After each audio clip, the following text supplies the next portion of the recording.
तो आज जो हमारा टॉपिक होगा वो ये है कि क्या ये धरती, ये आसमान, ये सब कुछ जो कुछ भी दिख रहा है आपको आंखों से, ये सब क्या परमात्मा ने बनाया है? क्योंकि ये बहुत ही ज्यादा गहरा विषय है और इस विषय पे बहुत ही लंबी लंबी चर्चाएं होती हैं। बहुत से मत, बहुत से पंथ, बहुत से धर्म इस बात की पुष्टि करने में लगे रहते हैं कि ये धर्म, ये परमात्मा ने संसार बनाया है। हमारे धर्मों की किताबों में लिखा है कि परमात्मा ने ही सारी सृष्टि बनाई है। सबके सब साबित करने में लगे रहते हैं। लेकिन हर धर्म में यह भी लिखा है कि ये संसार मायावी है, माया के द्वारा बनाया जाता है। इस संसार को त्यागो, इस संसार के चक्कर में ना पड़ो, ये संसार तुम्हें जन्म मरण में लेके आता है। इस संसार की इच्छाएं, इस संसार के सारे लोभ तुम्हारे पतन का कारण है। ऐसे भी बहुत सी चीजें बताई जाती हैं। तो समझ में ये नहीं आता है, कई बार बहुत से लोगों को सवाल होता है कि ये दुनिया बनाई क्यों है भाई? जब इस दुनिया को झूठ भी बताया गया है, इस दुनिया को माया भी बताया गया है और इस दुनिया को ही त्यागने की बातें भी की गई हैं कि तुम्हें मुक्ति चाहिए तो इस दुनिया के मोह को छोड़ दो। अरे भाई, हमारे पास दुनिया, हमारा कोई प्रलोभन नहीं है दुनिया में। प्रलोभन तो हमें दिया गया है। अगर ये दुनिया ना होती तो हमें क्या लोभ होता दुनिया का? हमारी कैसे इच्छाएं इस दुनिया में अटकती? ये दुनिया जब नहीं थी तब भी तो हम कहीं रहते थे, और जब ये दुनिया नहीं रहेगी तब भी हम कहीं ना कहीं तो होंगे, क्योंकि हम तो अमर बीज हैं। हमारा नाश नहीं होता। आज बहुत से लोग अलग अलग यूट्यूब चैनल के माध्यम से बताते हैं कि ये दुनिया परमात्मा ने बनाई है, ये दुनिया से पहले हम नहीं थे, ये दुनिया बनी है तभी हमारा जन्म हुआ है, मां के पेट से हमारा जन्म हुआ है। ये अधूरा ज्ञान है भाई। गीता में भी साफ बोला गया, हे अर्जुन, ऐसा कोई वक्त नहीं था जब मैं, तू या ये राजा नहीं थे। जो राजा महाराजा खड़े हैं, तेरे चाचा, तेरे भतीजे, तेरे मामा, तेरे दादा, तुम्हारे गुरु, ऐसा कोई वक्त ही नहीं था जब ये नहीं थे, और ऐसा कोई वक्त नहीं होगा जब ये नहीं होंगे। इसलिए हे अर्जुन, इनकी चिंता मत कर। ये मत सोच कि तू इन्हें मार देगा, ये खत्म हो जाएंगे। ये कभी खत्म नहीं हो सकते। ये अमर बीज हैं। जीवात्मा अजर अमर अविनाशी है। ये मरती जन्मती नहीं है। और जो आत्मा को ये सोचता है कि एक दिन मर जाएगी और या उसको कोई मार देगा या वो किसी को मार देगी, तो वो दोनों ही अज्ञान में जी रहे हैं। इस आत्मा को ना तो कोई शस्त्र काटने का सक्षम रखता है, ना कोई अग्नि जलाने की, ना ही हवा सुखा सकती है, ना ही पानी भिगो सकता है। इसको कोई कुछ नहीं कर सकता। अर्जुन, मोह को छोड़ और धर्म के साथ लग। इनकी हत्या कर, इनको मार। किस चीज के लिए मार? इसी दुनिया के लिए तो। भाई, झगड़े का मुद्दा क्या था? मुझे 5 गांव दे दो या मुझे हस्तिनापुर दे दो। झगड़ा तो वही रहा ना, इस दुनिया का। अभी हमें कोई कहे कि तुम 5 गांव ले लो, मत लो और युद्ध करो, तुम हस्तिनापुर के चक्कर में 5 गांव मत लो, युद्ध करो, तो भाई जो विवेकी हंस होगा वो, उसको तो 1 गांव भी नहीं चाहिए। वो तो अपना घर बार भी छोड़ के जाने के लिए तैयार है। बड़े बड़े राजा महाराजा जो अपना महल था वो भी छोड़ के चले गए इस दुनिया को असत्य मान के। लेकिन यहां पे धर्म की बात आ जाती है, धर्म अधर्म की, क्योंकि वहां पर बात 5 गांव या हस्तिनापुर की नहीं थी। 5 गांव और हस्तिनापुर तो पहले भी छोड़ के वो कितने साल अज्ञातवास में रहे, जंगलों में रहे। बात वहां थी धर्म अधर्म की, सही गलत की। जो वहां पर अत्याचार हो रहा था जनता के साथ, उसको खत्म करने की बात थी और युग पलटने की बात थी। युग भी पलटना जरूरी था, इसलिए महाभारत का युद्ध हुआ। लेकिन मुद्दा वही आ जाता है कि ये दुनिया बनाई किसने? क्योंकि जब तक ये दुनिया बनाने वाले का समझ में नहीं आया, जब तक आप निकल नहीं सकते। जब तक आपको यही नहीं पता कि जिस देश में मैं रहता हूं, जिस दुनिया में मैं रहता हूं, वो मेरे पिता ने बनाई है या मुझे फंसाने वाले ने बनाई है, जब तक ये समझ में नहीं आया, भाई आप निकलने का ख्याल भी नहीं ले सकते। आप जिस घर में बैठे हो, आपको अच्छी तरह पता है मेरे पिताजी ने बनाया है, मेरे पिताजी के नाम पे है, हमारी जमीनें जायदाद है, तो आप आराम से रहते हो उसमें ताला मार के घर में। भाई दीवारें ही तो हैं ये, उन्हीं दीवारों को तुम अपना मान के बैठे हो, और वही दीवारें जब जेल की आ जाती हैं, वही दीवारें, वही ईंटें, वही पत्थर, वही सीमेंट, तब तुम्हें वो पराया लगने लग जाता है कि भाई मैं तो गलत जगह फंस गया। कोई किडनैप करके चार दीवारी में बंद कर दे, वही दरवाजा, वही दीवारें, सब कुछ वही, दुनिया भी वही, लेकिन वो कमरा पराया लगने लग जाता है। भले वहां पे वो आपको 5 साल खाना खिलाए बैठा के, लेकिन फिर भी आप किडनैप हो, आप उसको अपना नहीं मानते। इसी प्रकार आप इस दुनिया में रहते हो, जिस दुनिया में रहते हो, आप किडनैप हो। आप इस दुनिया में बैठे हुए, आपको खाना खिलाया जा रहा है, आपको पानी पिलाया जा रहा है, आपको हर सुविधाएं दी जा रही हैं, लेकिन फिर भी आप कैद में हैं। आपके हाथ में हथकड़ियां नहीं डाली। जैसे काला पानी की सजा होती थी पहले, काला पानी की सजा में क्या करते थे, सब दोषियों को, सब कैदियों को काला पानी में उतार के उनको बेड़ियां नहीं लगाते थे। वो एक टापू होता था 30, 40, 50 किलोमीटर का, और चारों तरफ पानी होता था, समुद्र। तो उस टापू में से पता लगता था अंग्रेजों को कि कौन यहां से निकल के भाग सकता है, समुद्र में नहीं जा सकता कहीं भी। हजारों किलोमीटर का समुद्र कौन तैरेगा? इसलिए ना तो वहां कोई जेल होती थी और ना ही वहां कोई हथकड़ियां लगती थी। वहां घर बना के दे दिए उनको, रहो अपना मजे से, ताकि उनको यह भी एहसास ना हो कि हम काला पानी की सजा काट रहे हैं। धीरे धीरे वहां पे शादियां होने लगी, बच्चे पैदा होने लगे। आगे से आगे जब जनरेशन बढ़ी तो वो बच्चे उसी माहौल में पैदा हो गए, वहीं जेलों में पैदा हुए, जेलों में ही दूसरे बच्चों के साथ खेलने लगे, बड़े होने लगे। धीरे धीरे धीरे दादाजी भी मर गए, पापा जी भी मर गए, 1-2 जनरेशन खत्म हो गई, और वो जो बच्चे पैदा हुए थे उनको तो कभी सपने में भी नहीं पता लगा कि ये जेल है। वो तो उसको अपने दादाजी का घर मान के बैठ गए, अपने पिताजी का घर मान के बैठ गए, उन्हीं जेलों को अपना घर मान के बैठ गए, उन्हीं जेलों में खेलने लगे, और वहीं पे अपना परिवार बढ़ा के अपने आप को उसी काला पानी देश का बाशिंदा मानने लगे कि हम तो हैं ही यहाँ के, ये तो हमारे पिताजी ने बनाई है, हमारे दादाजी ने बनाई है ये जेल। जेल भी नहीं बोलते हैं, घर, लोक, मृत्यु लोक।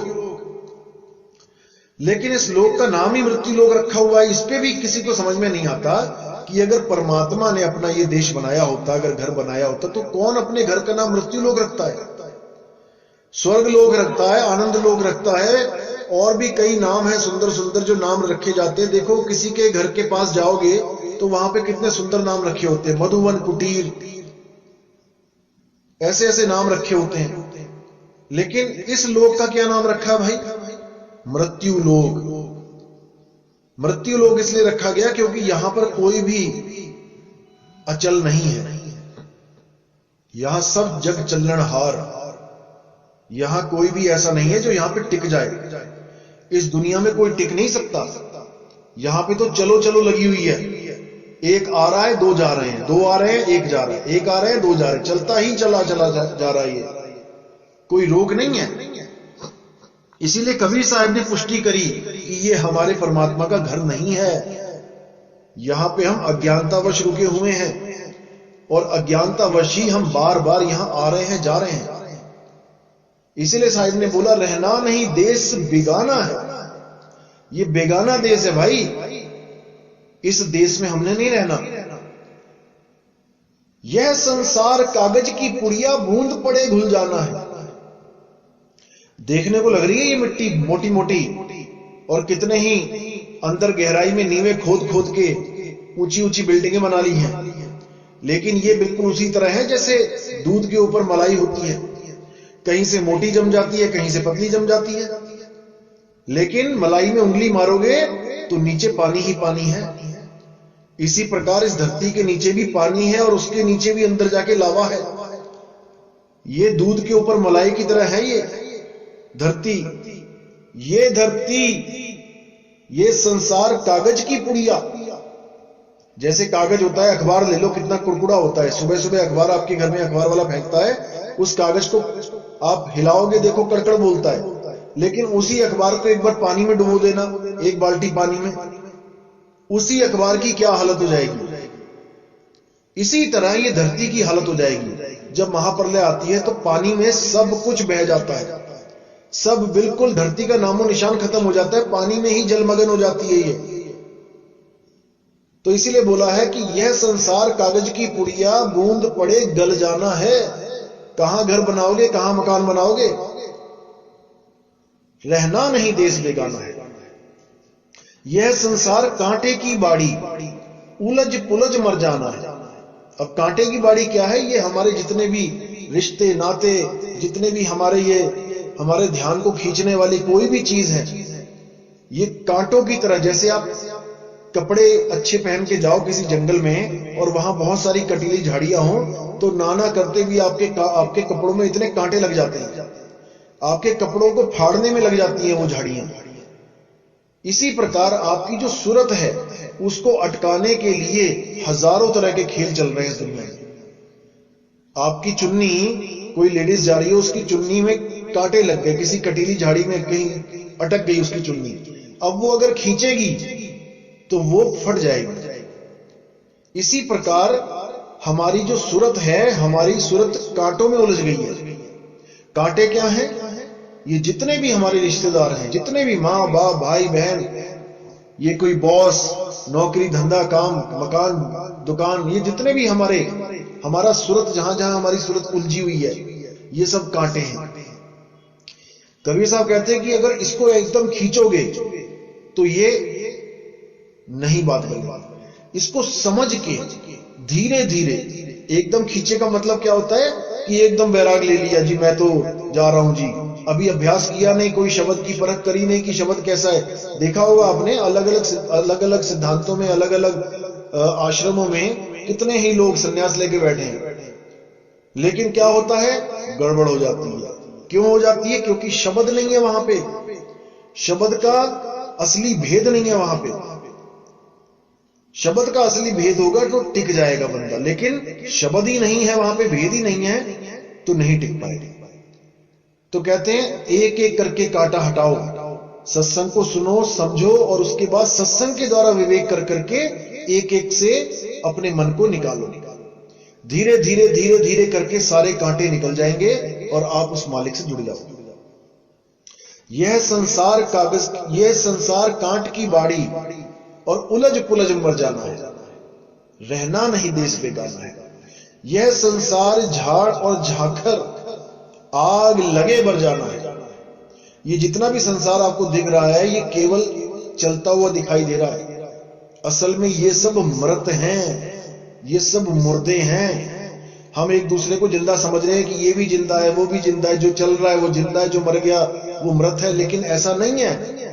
जितनी भी चीजें हमें इन आंखों से दिख रही हैं वो सब मृत हैं, मरी हुई हैं। केवल धोखा लग रहा है हमें कि हम जिंदा हैं।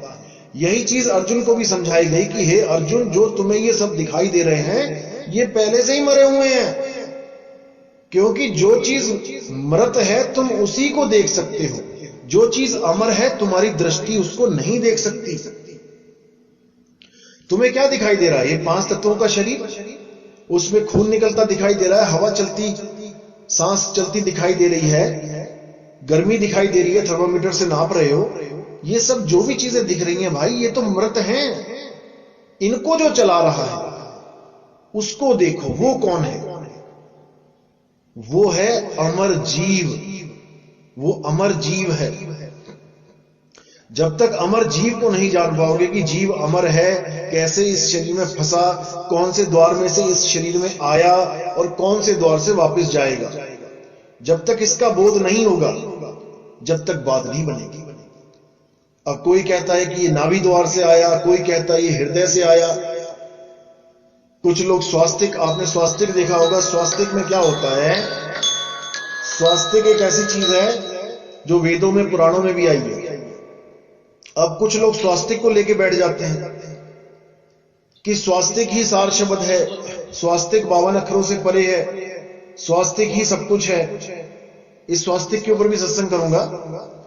तो कुछ लोग स्वास्तिक को मानने लग जाते हैं कि स्वास्तिक की वजह से ये जीवन चल रहा है, वही सार शब्द है। और स्वास्तिक में 4 हिस्से होते हैं, 4 चैम्बर, उसको हृदय बता दिया जाता है कि हृदय में जैसे 4 चैम्बर होते हैं, स्वास्तिक के 4 चैम्बर एक ही बात है, यानी हृदय में ही परमात्मा का वास है। क्योंकि गीता में भी बोला गया है कि मैं सब जीवों के हृदय में वास करता हूं, लेकिन जीवों के हृदय में बोला गया है, जीवों के शरीर के हृदय में नहीं बोला गया है। जीवों का हृदय अलग होता है और शरीर का हृदय अलग होता है। शरीर का हृदय होता है नाशवान और जीवों का हृदय होता है वो अविनाशी, वो आत्मा, शुद्ध चैतन्य स्वरूप आत्मा, जिसमें परमात्मा का वास बताया जाता है। तो इसलिए साहिब ने फिर बोला कि यह संसार झाड़ और झाकड़ आग लगे बर जाना है, कहे कबीर सुनो भाई साधु सतगुरु नाम ठिकाना है। कि अगर तुम्हारा कोई ठिकाना है इस दुनिया में तो भाई वो केवल नाम है। अगर वो नाम तुम्हें मिल जाए फिर तुम्हारी सूरत को एक ठिकाना मिल जाएगा। अभी सूरत कहां रहती है? अभी इस शरीर में रहती है, देह में रहती है, और हर अवस्था में अलग अलग स्थानों पे रहती है। जैसे जागृत में आंखों में रहती है, स्वप्न में कंठ में रहती है, सुषुप्ति में हृदय में रहती है, ऐसे ही अलग अलग अवस्थाओं में अलग अलग स्थानों पे रहती है। इसके बारे में भी मैं पूरा सत्संग करूंगा, हर चीज समझ में आएगी।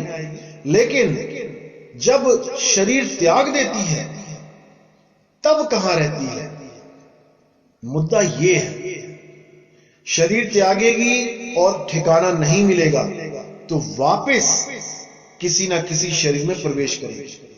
जैसे आपका 5 करोड़ का मकान है, 10 करोड़ का मकान है, 20 करोड़ का मकान है, एकदम ढह गया, भूकंप आया, ढह गया। अगर बैंक में पैसे हैं तो दोबारा बना लोगे, अगर पैसे नहीं है तो क्या करोगे? तो किसी ना किसी गुफा में, किसी ना किसी पेड़ के नीचे, कहीं ना कहीं पल्ली लगा के, कोई बरसात से बचने के लिए तरपाल लगा के, कोई ना कोई छोटा मोटा कमरा तो बना ही लोगे। क्योंकि हमें बिना शरीरों के रहना नहीं आ रहा है। हम कहीं ना कहीं शरीर ढूंढेंगे और शरीर ढूंढेंगे तो हम देह में आ जाएंगे। इसीलिए साहिब कह रहे हैं कि शरीर त्यागने से पहले अपने रहने का इंतजाम कर लो। कहां रहना है? कहे कबीर सुनो भाई साधो सतगुरु नाम ठिकाना है। जो नाम है वही तुम्हारा ठिकाना है, उसी नाम में जाके समाना है।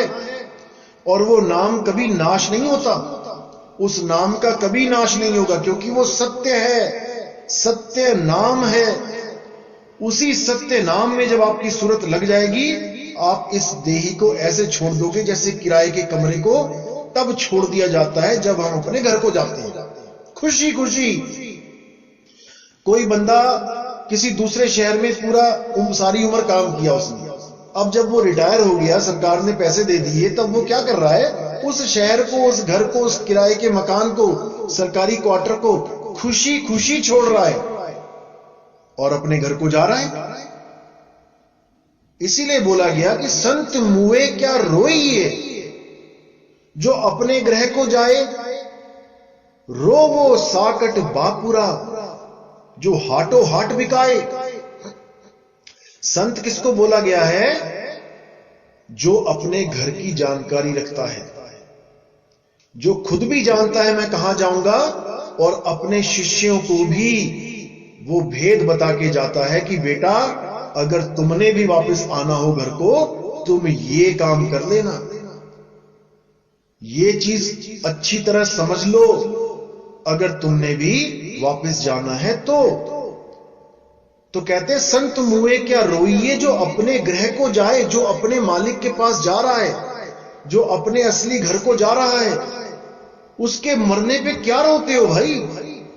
वो तो खुशी खुशी जा रहा है। रोवो साकट बापुरा, उस आदमी के रोने पे शोक मनाओ जिसने ना तो कभी परमात्मा की चर्चा करी, ना ही उसने कभी किसी गुरु से ज्ञान प्राप्त किया। जैसे तैराक बच्चे हैं, 100 तैराक बच्चे हैं और एक बच्चा जिसने तैराकी नहीं सीखी, उन 101 बच्चों को जब पानी में फेंक दिया गया तो रोना किसके लिए है? उसके लिए है जो तैरना नहीं जानता। गिरे सभी पानी में हैं, लेकिन उन 100 बच्चों के लिए कोई नहीं रो रहा है, क्योंकि उनको तैरना आ गया। केवल वो एक बच्चा जो है उसके लिए सारी जनता रो रही है कि भाई इसको तैरना नहीं आता था, इसने कभी गुरु धारण नहीं किया, अब ये भवसागर में गोते खाए। तो इसीलिए साहिब ने बोला कि जिस मरने से जग डरे और मेरे मन आनंद, मरने पर ही पाइए पूर्ण परमानंद।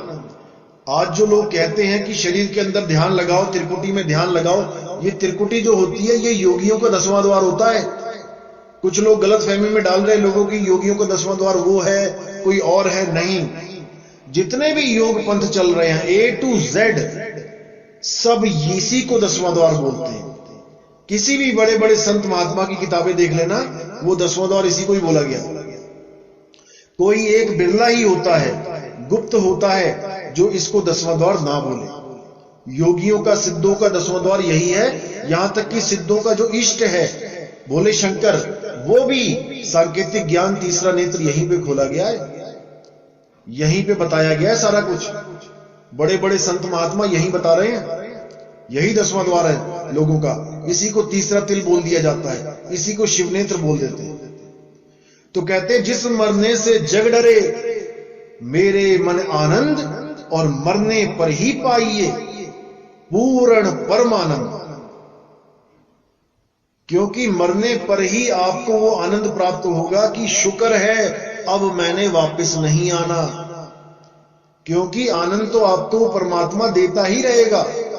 जब आप भजन पे बैठोगे और अपना सूरत को शब्द में ध्यान लगाओगे तो धीरे धीरे वो आपको आनंद देने लगेगा। आपकी चिंताएं, आपका डर खत्म होने लग जाएगा।